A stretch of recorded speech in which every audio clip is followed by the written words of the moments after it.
ሰበር መረጃዎች ደርሰውናል። ጀነራሉ አዲስ አበባ መግባታቸው ተሰምቷል። የትግራይ ጊዜያዊ አስተዳደር ፕሬዝዳንት ጀነራል ታደሰ ወረደ አዲስ አበባ ገብተዋል። ጀነራሉ ለምን ወደ አዲስ አበባ ገቡ? ጀነራሉ ከቅርብ ጊዜያት በፊት በትግራይ ክልል መቀለ ከተማ ከፍተኛ የሆነ ተቃውሞ ሲሰማባቸው እንደነበር የሚታወስ ነው። የጀነራል ታደሰ ወረደ ስልጣንን በተመለከተም በርካቶች ከፍተኛ ስጋታቸውን ሲገልጹ መቆየታቸው ይታወሳል። ታዲያ ጀነራሉ አሁን ላይ ወደ አዲስ አበባ ለምን ገቡ የሚለውን በስፋት የምንመለከት ይሆናል። የጠቅላይ ሚኒስትሩ አማካሪ የሆኑት ዲያቆን ዳንኤል ክብረት ተናግረዋል። ይህንንም ጉዳይ በዝርዝር የምንመለከት ይሆናል። ጥብቅና የሚቆም በሌለበትና ገዳይ በማይታወቅበት የቀጠለው የኦርቶዶክስ ሃይማኖት ተከታዮችን የማጽዳት ተልዕኮ አሁንም ቀጥሏል። መግለጫው በእጅጉ አነጋጋሪ ነው። ይህንንም ጉዳይ በዝርዝር ሳታችን በስፋት የምናስደምጣችሁ ይሆናል። መንግስት የህግ የበላይነትን እያጠፋ ነው በሚል ለተቃውሞ ሰልፍ የወጡ ሰልፈኞች፣ ይህንንም ጉዳይ በዝርዝር የምንመለከት ይሆናል። ሰላም ጤና ያስጥልን ውድ የቻናላችን ቤተሰቦች፣ በዚህ ቻናል ላይ የተለያዩ ወቅታዊና ትኩስ መረጃዎችን ለእናንተው ለውድ ተመልካቾቻችን በየዕለቱ የምናደርሳችሁ ይሆናል። ታዲያ እናንተም ለቻናላችን አዲስ ከሆናችሁ ቻናላችንን ሰብስክራይብ በማድረግ ቤተሰብ እንድትሆኑ እየጠየቅን ወደ መረጃው እናመራለን።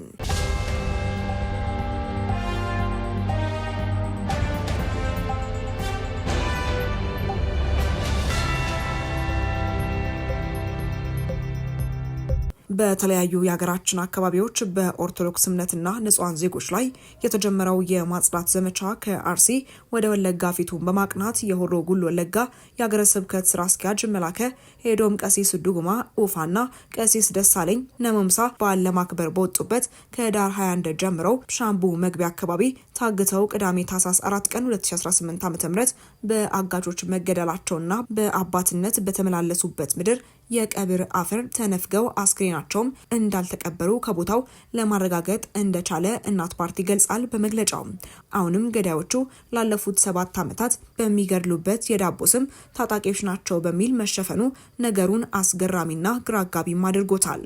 ከቦታው በደረሰን መረጃ መሰረት ግድያውን የፈጸሙት አስክሬንም የከለከሉት በሻምቡላ አካባቢ ይንቀሳቀሳል የሚባለው ኦነግ ሸኔ ራሱን ኦነስ ብሎ የሚጠራው ኃይል መሆኑን ደርሰንበታል ሲልም ፓርቲው በከተማ የሚኖሩ በተባባሪነትና በጥቆማም የተሳተፉ ሊኖሩ እንደሚችሉም ፍንጮችም አሉ። የቤተ ክርስቲያን አባቶችና ምዕመናን ግድያ ስልታዊ በሆነ የሚፈጸም የዘር ማጽዳት ዘመቻ አካል እንጂ ድንገቴ እንዳልሆነ በጽኑ እናምናለን ሲልም ፓርቲው እንደቀደሙት ግድያዎች ሁሉ በዚህም ላይ ገዳዮችን አድኖ ፍትህ እንዲሰፍን የሚወሰድ እርምጃ አይደለም፣ ለሞቱ እውቅና እንኳን ያለመስጠት ብሎም ለወትሮ እንደሚደረገው የማስተባበል አዝማሚያ ነገሩ ምን ያህል የተቀናጀና በጥንቃቄ የሚፈጸም ስለመሆኑ ማሳያ አድርጎ መውሰድ ይቻላል።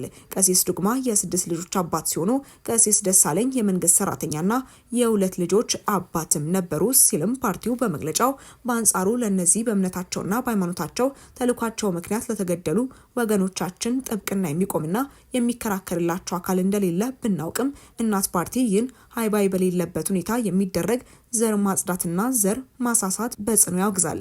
የእምነቱ ተከታዮችን ቦታና ጊዜን ይለያይ ካልሆነ በስተቀር ይህ ተግባር ለሁሉም የሚቀር እንዳልሆነ ተረድተው ነቅተው ራሳቸውን እንዲጠብቁም ያሳስባል።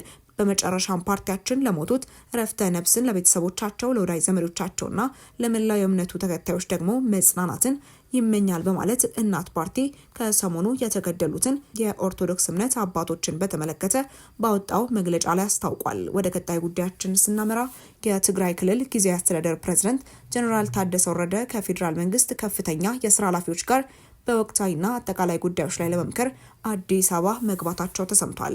የጊዜያዊ አስተዳደሩ ፕሬዝዳንት ጽህፈት ቤት ባወጣው መረጃ መሰረት ፕሬዝዳንቱ ወደ አዲስ አበባ ቀኑት ከክልሎች ሌሎች ባለስልጣናት ጋር ነው። ጀነራል ታደሰና ቡድናቸው በአዲስ አበባ ቆይተው ከፌዴራል መንግስት አካላት ጋር በጋራ በሚሰሩባቸው አጠቃላይ ጉዳዮች ላይ ውይይት እንደሚያደርግም ተጠቁሟል። ምንም እንኳን የውይይቱ ዝርዝር አጀንዳ በይፋ ባይገለጽም የፕሪቶሪያው የሰላም ስምምነት አፈጻጸም ሂደት፣ የተፈናቃዮች መልሶ ማቋቋም ዲዲአር ሂደት፣ የክልሉ የበጀትና የመልሶ ግንባታ ጉዳዮች እንዲሁም በሁለቱ አካላት መካከል ያለው ወቅታዊ የፖለቲካ ግንኙነቶች የውይይቱ ዋና ትኩረት ሊሆኑ እንደሚችሉ ይገመታል። በፌዴራል መንግስትና በጊዜ አስተዳደሩ መካከል የሚደረጉ እንዲህ ያሉ ተከታታይ ምክክሮች በሰሜኑ የሀገሪቱ ክፍል የተገኘውን ሰላም ለማጠናከርና በአፈጻጸም ሂደት የሚያጋጥሙ ተግዳሮቶችን በንግግር ለመፍታት ወሳኝ ሚና እንዳላቸውም ይታመናል።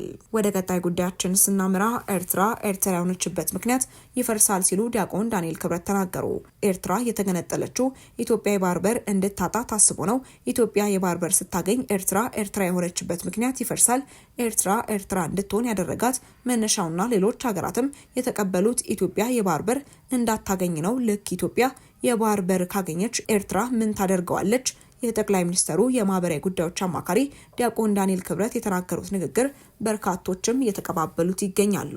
ወደ ቀጣይ ጉዳያችን ስናመራ በማዕከላዊ አውሮፓዊቱ ሀገር ስሎቫኪያ መንግስት የህግ የበላይነትን እየጣሰ ነው በሚል ዜጎች ለሰላማዊ ሰልፍ መውጣታቸው ተገልጿል። በሺዎች የሚቆጠሩ የሀገሪቱ ዜጎችም የሀገሪቱን መንግስት በመቃወም ለተቃውሞ ጎዳና ላይ የወጡት ተቃዋሚ የፖለቲካ ፓርቲዎችና ተቺዎች የአውሮፓ ህብረት በሆነችው ስሎቫኪያ መንግስት በፍትህ ስርዓት ውስጥ የህግ የበላይነትን የሚያጠፋ ለውጥ እየተካሄደ ነው በሚል የተቹትን የመንግስት እርምጃ በመቃወም መሆኑንም የሀገሪቱ የመገናኛ ብዙሃንን ጠቅሶ ሮይተርስ ዘግቧል። በጠቅላይ ሚኒስትር ሮበርት ፊኮ የሚመራውና ግራ ዘመም ናሽናሊስት መሆኑ የሚነገርለት የስሎቫኪያ መንግስት ባለፈው ሳምንት የመረጃ አጋላጮች ጥበቃ ኤጀንሲ የሚያፈርስና የአቃቤ ህግ ምስክሮችን በተመለከተ የመንግስትን አሰራር የሚቀይር ህግ ለፓርላማ አቅርቦ እንደነበር ዘገባው አስታውሷል።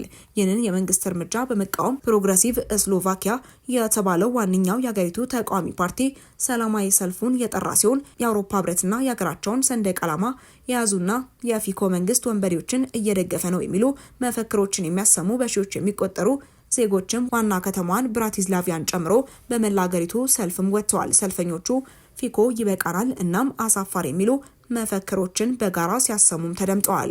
በመዲናዋ በሰላማዊ ሰልፈኞች ፊት ተገኝተው ንግግር ያደረጉት የዋናው ተቃዋሚ ፓርቲ መሪ የሆኑት ሚቻል ሴሜካ የህግ የበላይነትን ሊቆርጡት መጋዝ ይዘው ተነስተዋል ሲሉም ተናግረዋል። የጠቅላይ ሚኒስትር ሮበርት ፊኮ አስተዳደር በበኩሉ አሮጌው የመረጃ አጋላጮች ጥበቃ ኤጀንሲ ሊፈርስ የታሰበው የፖለቲካ መጠቀሚያ በመሆኑ ነው ሲልም ይከራከራል። ከዚህ በተጨማሪ የፊኮ መንግስት የፋይናንስ ወንጀል ኮዱን ማላላቱ የሀገሪቱ መገናኛ ብዙሃን እንደገና እያዋቀረ መሆኑና ከአውሮፓ ህብረት ይልቅ የሀገሪቱን ሉዓላዊነት የሚያስቀድሙ አንዳንድ የህገ መንግስት ማሻሻያዎችን በማድረግ ላይ መሆኑን የህብረቱ ኮሚሽን ጉዳዩን በጥርጣሬ እንዲመለከተው ማድረጉንም ለውጡ ሀገሪቱን ይበልጥ ወደ ሩሲያ የሚያቀርብ ነው በሚል በተቃዋሚዎችም እየተቸ መሆኑን ዘገባውን አመላክቷል።